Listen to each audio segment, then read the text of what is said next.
कहानी का नाम परियों का आखिरी पैगाम, एक गुप्त दुनिया का रहस्य।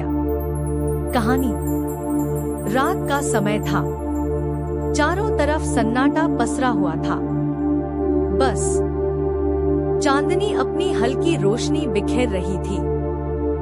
सिया, एक 16 साल की लड़की, धीरे धीरे जंगल के उस पुराने रास्ते पर चल रही थी जहां जाने से सभी डरते थे।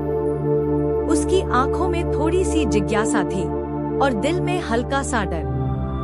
तभी अचानक उसे कुछ महसूस हुआ, जैसे कोई छाया उसकी परछाई के साथ खेल रही हो। कौन है वहाँ? सिया ने धीरे से पूछा। तभी उसे एक हल्की सी हंसी सुनाई दी। यह हंसी ऐसी थी जैसे किसी ने कांच के टुकड़ों को संगीत में बदल दिया हो। वह उस आवाज की ओर बढ़ी, उसकी धड़कनें तेज हो गई। फिर सामने आया एक छोटा सा चमकता हुआ प्राणी। हाँ, वह एक परी थी।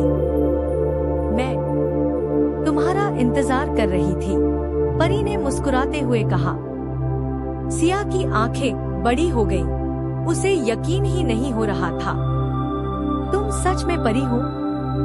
सिया ने धीरे से पूछा। परी ने कहा, हाँ, पर हम हमेशा यहाँ नहीं रह सकते। क्यों? सिया ने डरते हुए पूछा। परी ने गहरी सांस ली और बोली, हमारी दुनिया खतरे में है। तुम्हारी मदद के बिना हम जीवित नहीं रह सकते। सिया ने ठहर कर सोचा।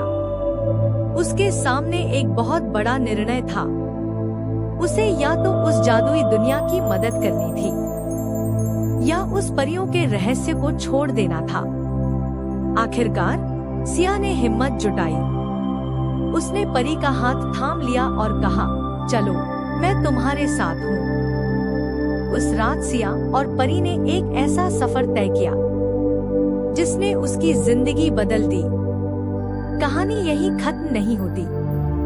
आखिर में सिया परियों की दुनिया को बचा लेती है। वह जान जाती है कि सच्चा जादू हमारे अंदर होता है। वह परी उसे एक आखिरी पैगाम देती है, याद रखना, हम हमेशा तुम्हारे पास हैं। एक झलक की दूरी पर।